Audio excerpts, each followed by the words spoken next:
У Польшчы ўсё атрымалася. Яна 20-я эканоміка свету. Увогуле, як так здарылася, што яшчэ раней палякі самі штурмавалі беларускую мяжу, каб прыехаць у Беларусь на закупы, а зараз Польшча расце ў 12 разоў хутчэй, чым Германія. Больш за тое, кажа, што брытанцы хутка будуць прыязджаць у Польшчу ў пошуках працы, а беларусы ўжо гэта робяць. Гэта двухсерыйная гісторыя на канале «Зроблена ў Польшчы» пра план былога міністра эканомікі Бальцаровіча, дзякуючы якому польскі эканамічны цуд стаў магчымым. Гэта падкаст «Зроблена ў Польшчы», з вамі зноў Максім і Кірыл. Чорная пятніца ў школе польскі на так. Увесь лістапад, зніжка 25% на першы месяц вучобы. Промакод «Зроблена». Сыркі панцэрак смачней, чым дома. Дастаўка па Варшаве і па ўсёй Польшчы. З кодам «Зроблена» сырок у падарунак.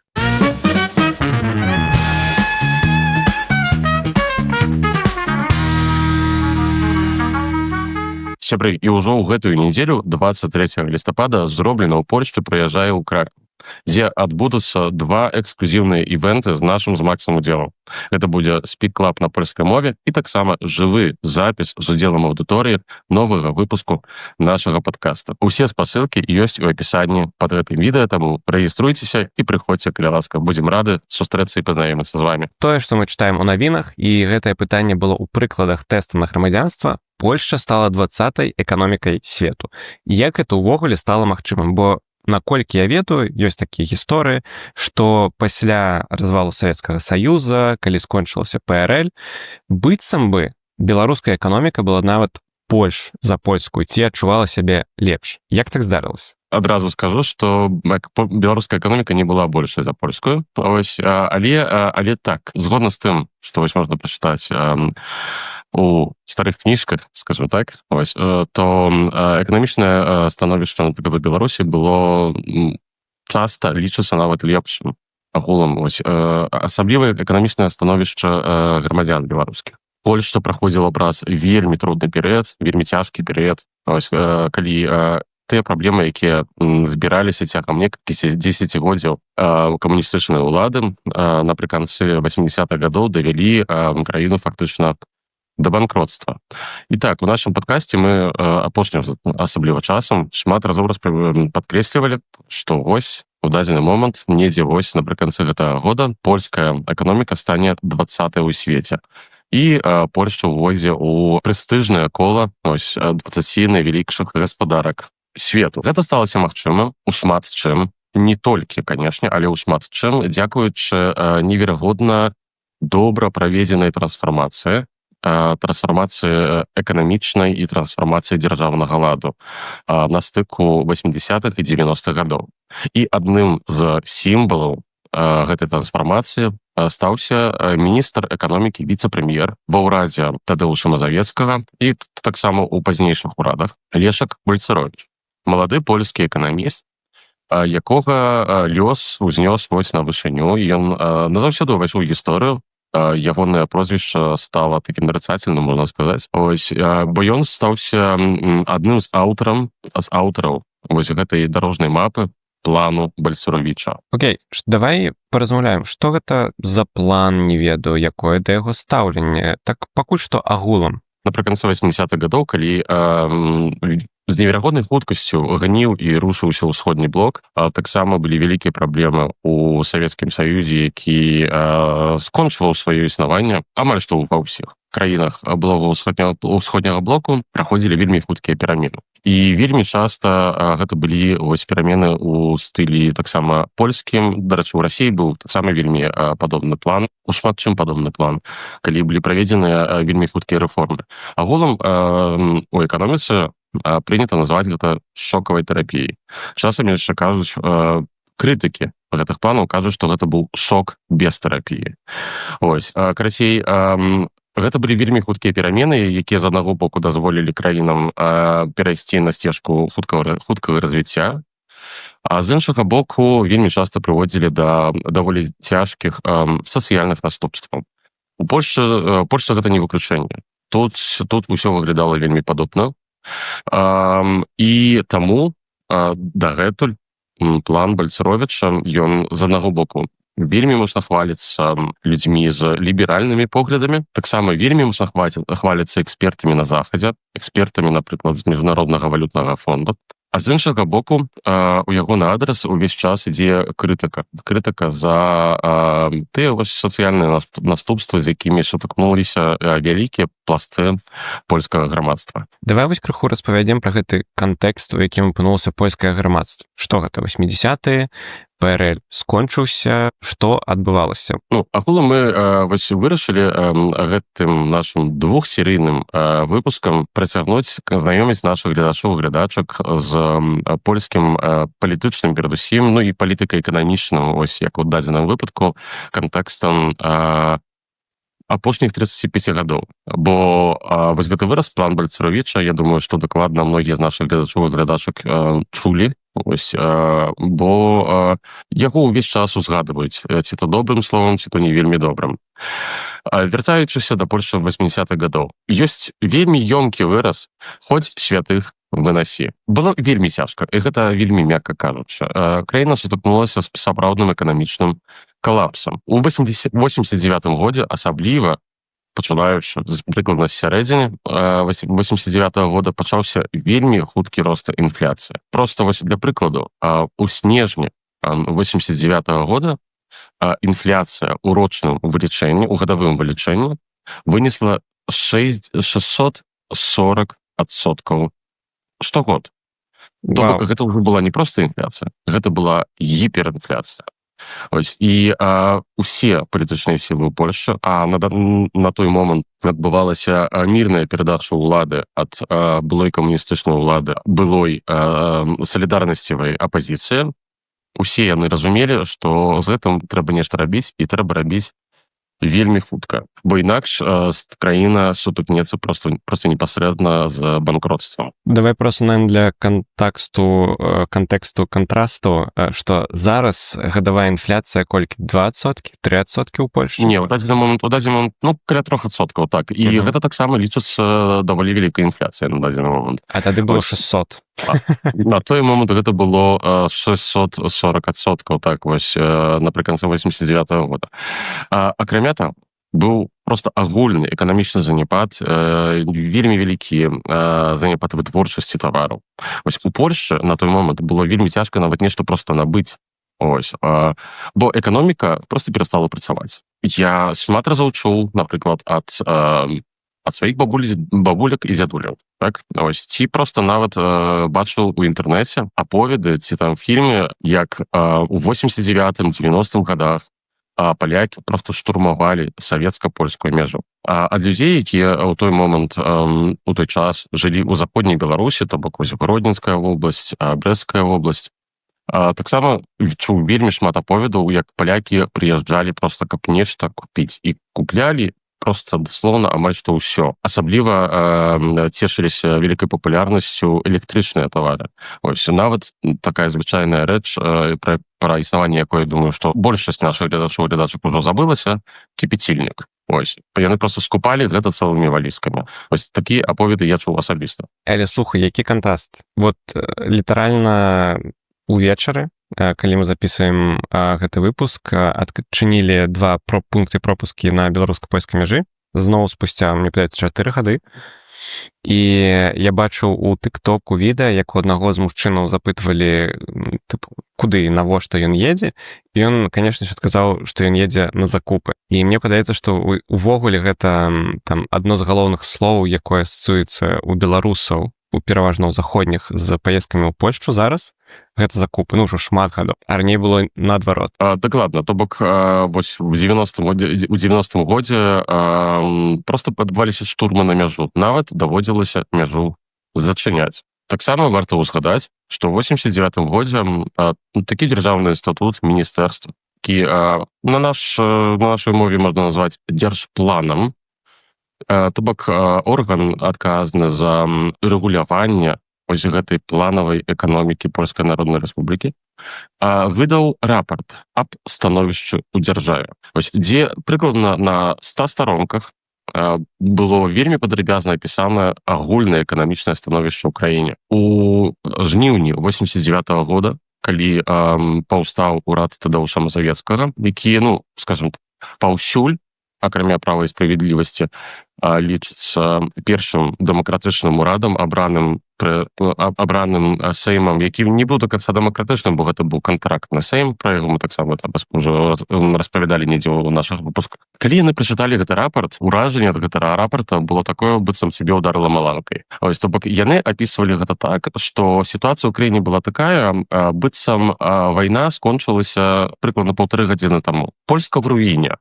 І пры гэта просто даслоўна, фактычна даслоўна. Становішча было неверагодна складана. Але слухай, ці былі нейкія спробы, вось ты кажаш, што ўжо напрыканцы ПРЛ было відавочна, што эканамічна становішча дрэнна. Ці былі нейкія спробы вось камуністычнай улады яшчэ неяк гэта выправіць? Камуністычныя ўлады таксама здавалі сабе справы, так? Вось, разумелі, што адбываецца ў краіне, і ўжо у 88-89 годах былі першыя спробы фактычнай лібералізацыі. Ну, в прынцыпе, яно не дзіўна. У Савецкім Саюзе адбывалася прыкладна тое ж самае, так званая перестройка. Так, вось, калі былі спробы неяк там гэтую сітуацыю выправіць, ну, вядома, не атрымалася. Вяртаючыся да Польшчы. У 88 годзе была ўведзеная так званая устава Вільчка. Гэта быў адзін з міністраў у апошнім камуністычным урадзе Ракоўскага. Дык вось, гэта устава о свабодзе прадпрымальніцкай дзейнасці. Пры гэтым яна была і вельмі ліберальная, проста неверагодна ліберальная. Агулам, вось калі эканамісты апісваюць уставу Вільчка, і, дарэчы, яе вельмі моцна хваляць. Ось, і кажуць, што гэта сапраўды проста неверагодна добры закон, неверагодна добрая рэформа, ось, і хваляць яе дагэтуль. Дык вось, агулам, ось, каб вельмі коротка пісаць гэты закон, яны выкарыстоўваюць адзін толькі выраз. Усё, што не забаронена, дазволена. Разумееш, свабода прадпрымальніцкай дзейнасці была сапраўды вельмі вялікая. І гэты закон вельмі хутка пачаў даваць плёны. То бок ужо ў 89 годзе пачаў паволі, але ўсё ж такі развівацца дробны бізнес, яшчэ ў камуністычныя часы. Дробны бізнес, які ўсё ж такі дапамагаў польскай эканоміцы неяк, скажем так, вытрываць гэтыя найцяжэйшыя часы. Але пры гэтым было у новых уладаў Польшчы дакладнае разуменне, што адной гэтай уставай дакладна сітуацыю не выправіш, і ёсць патрэба проста маштабнай, комплекснай рэформы, каб з гэтай ямы выйсці і падняцца з гэтага дна. Ну і гэтым комплексам стаў план Бальцаровіча, пра які мы яшчэ паразмаўляем далей. Чорная пятніца ў школе польскі на так. Увесь лістапад, зніжка 25% на першы месяц вучобы. Промакод зроблена. Сыркі панцэрык смачней, чым дома. Дастаўка па Варшаве і па ўсёй Польшчы. З кодам зроблена, сырок у падарунак. Сябры, як вы ведаеце, дзякуючы вам, мы сабралі больш за 26 тысяч злотых з 1,5% падатку ПІТ. Гэтыя грошы пойдуць у бюджэт нашага падкаста на наступны год і вельмі дапамогуць нам працягваць працу і развіваць наш праект. І таксама нагадваю, што ўжо неўзабаве распачнецца новая кампанія разлічэння ПІТам з падатковай Польшчы. І напрыканцы года мы прадставім усе неабходныя рэквізіты, каб вы маглі гэта зрабіць.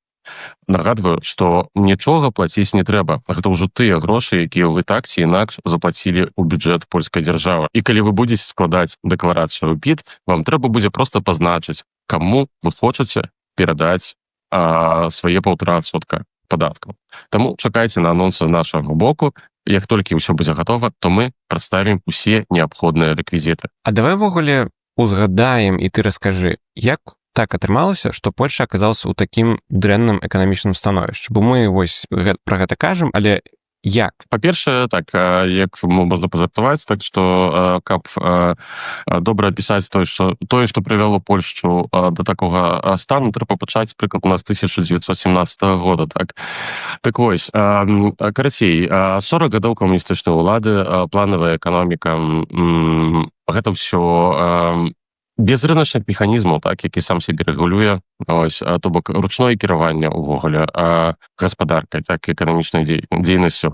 Напрыканцы 80-х яно ўжо просто было відавочна, што увогуле не працуе. То бок так жыць нельга. Таксама варта ўзгадаць пра асобу Эдварда Герка. Гэты чалавек таксама часам там мелькаў недзе ў нас у падкасце. Трэці, гэта быў першы сакратар камуністычнай партыі Польшчы, КЗПР, у 70-е, 80-е гады, да ваеннага становішча. Цягам сваёй гэтай дэкады кіравання Польскай Народнай Рэспублікай ён зацягнуў вельмі шмат крэдытаў. Вельмі шмат крэдытаў, як, напрыклад, ва ўсходнім блоку, таксама ад заходніх краінаў. У 80-е годы агульная маса гэтых крэдытаў складала 40 мільярдаў даляраў. Для Польскай Народнай Рэспублікі гэтая сума была просто абсалютна непад'ёмная. Што яшчэ важна падкрэсліць, гэта вось распачаўшыся у другой палове 80-х гадоў неверагодна глыбокі і цяжкі крызіс ва ўсім усходнім блоку. Таксама і ў Савецкім Саюзе, нават не таксама, але і перадусім у Савецкім Саюзе. А трэба проста падкрэсліць, што польскія тавары, якія ствараліся ў краіне, яны перадусім ішлі на экспарт у Савецкі Саюз. То бок попыт на польскія тавары агулам па ўсходнім блоку ў Савецкім Саюзе быў значна ніжэйшы. І вось гэта ўсё, калі так вельмі коротка і вельмі спрошчана, прывяло да фактычнага банкротства польскай дзяржавы напрыканцы 80-х. І проста быў патрэбны нехта, хто прыйдзе і парадак навядзе. І гэтым чалавекам стане міністр Бальцаровіч. Давай пачнем зноў-такі спачатку. Ён не сразу прыйшоў, і больш за тое, яго не сразу знайшлі, я б нават сказаў. Перадусім, трэба падкрэсліць, што ва ўрадзе Тадеуша Мазавецкага было абсалютнае разуменне таго, што патрэбна, вось, як я казаў пару хвілін таму, комплексны падыход. Трэба знайсці кагосьці, хто не пабаіцца, перадусім, узяць на сябе такую вялікую адказнасць. Бо трэба разумець таксама, што Польшча гэта на той момант 40-мільённая краіна. Гэта адна з найвялікшых краін усходняга блоку. І адна справа гэта рабіць рэформы ў краіне, дзе 2-3 мільёны жыхароў, напрыклад. Ці нават 10 мільёнаў жыхароў, а іншая справа, калі 40. Чым большы маштаб, тым больш складаная гэта задача. Абмяркоўвалася адначасова некалькі падыходаў. З аднаго боку былі людзі, якія былі эканамісты, якія прапанавалі, напрыклад, вельмі павольны, такі плаўны, так згладжаны пераход ад планавай эканомікі да рыначнай. І з іншага боку была цэлая маса эканамістаў, якія казалі, што не, гэта не спрацуе. Чым больш будзеце цягнуць гэты пераход, тым будзе горш. Трэба зрабіць адразу і ўсё. Так званы шок. І, дарэчы, на той момант у Польшчы былі заходнія адвайзеры, то бок дарадцы. Гэта людзі цесна звязаныя з Міжнародным валютным фондам, Джефрі Сакс і Дэйвід Ліптон. Дарэчы, яны, скажем так, засвяціліся не толькі ў Польшчы, яны таксама былі дарадцамі ў некалькіх іншых краінах усходняга блоку. Так вось, яны яшчэ перад прыходам Лешка Бальцаровіча, перад тым, як яго знайшлі, аб чым мы яшчэ распавядзем праз пару хвілін, яны ўжо падрыхтавалі такі нарыс. Нарыс рэформаў, якія проста неабходна зрабіць у Польшчы, каб перавесці яе на рыначныя рэйкі.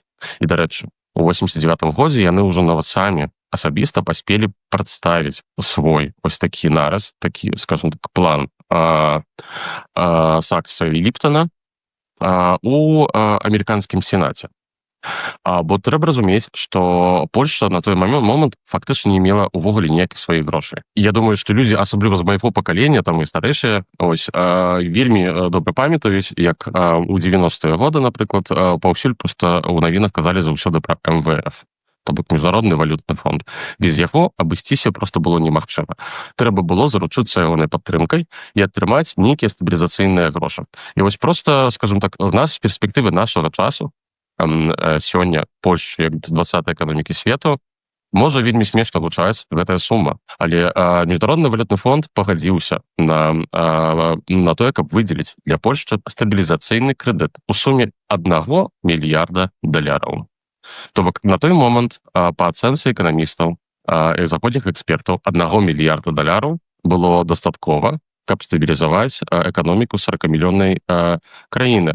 То бок, разумееце, у якой глыбокай яме, скажем так, вось тут павінна быць іншае слово, вось, у якой глыбокай яме знаходзілася польская дзяржава на той момант. Дарэчы, вось варта ўзгадаць, што дзякуючы увядзенню плана Бальцаровіча, Польшча не скарысталася гэтым 1 мільярдам. Ён проста ляжаў як такое забеспячэнне, як страхавы полюс на ўсялякі выпадак. Мы вось, мне падаецца, некалькі ўжо разоў узгадвалі менавіта пра пошук Бальцаровіча.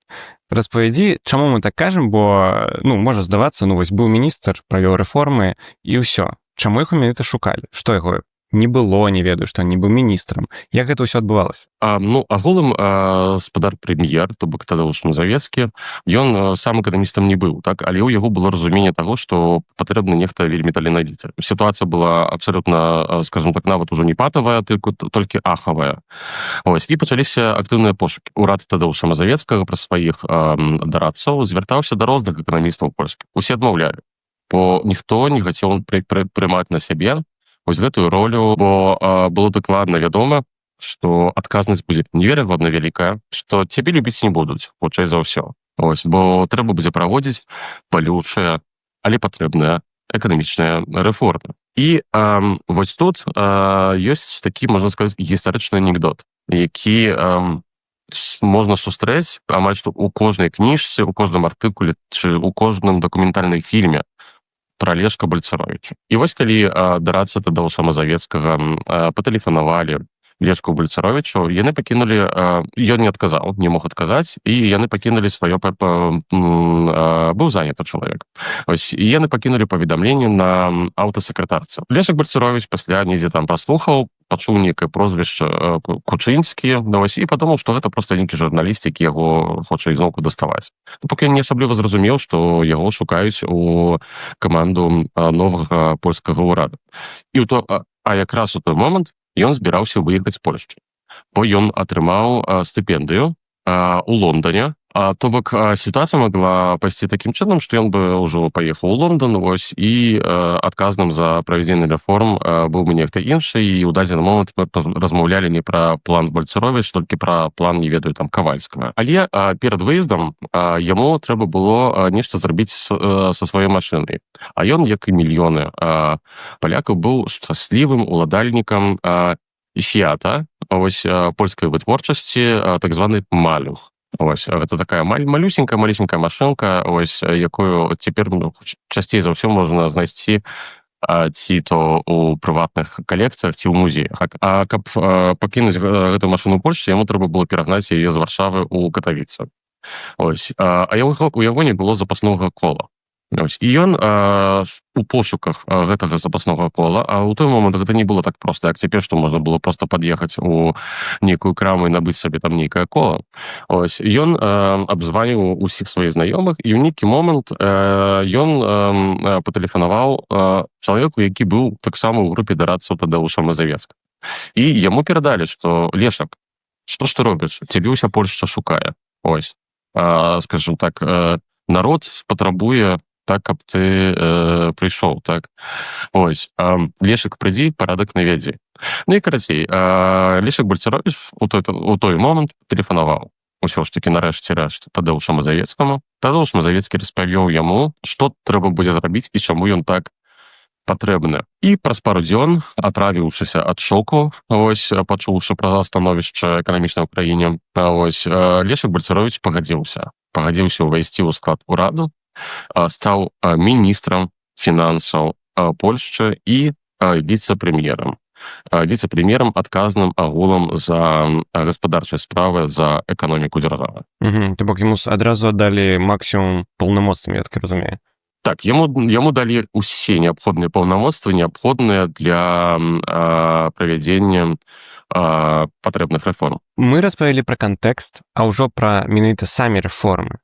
Як усё праходзіла, якія былі наступствы і як успрымаліся, якія былі плюсы, якія мінусы гэтай рэформы, мы распавядзем у наступнай частцы гэтага такога міні-двухсерыйнага серыяла. Вось, пакуль ставце падабайкі, абавязкова пішыце каментары і чакайце наступнай часткі, калі ласка, бо чым больш тут будзе нейкай актыўнасці, тым хутчэй мы ўжо распавядзем, як там і што адбывалася. Але слухай, перад тым, як мы скончым, у меня есть такое яшчэ пытанне. Якім чалавекам быў Бальцаровіч, можа, ты чытаў пра гэта таксама, што ён пагадзіўся на такое. Ну, то бок, глядзі, 40-мільённая краіна.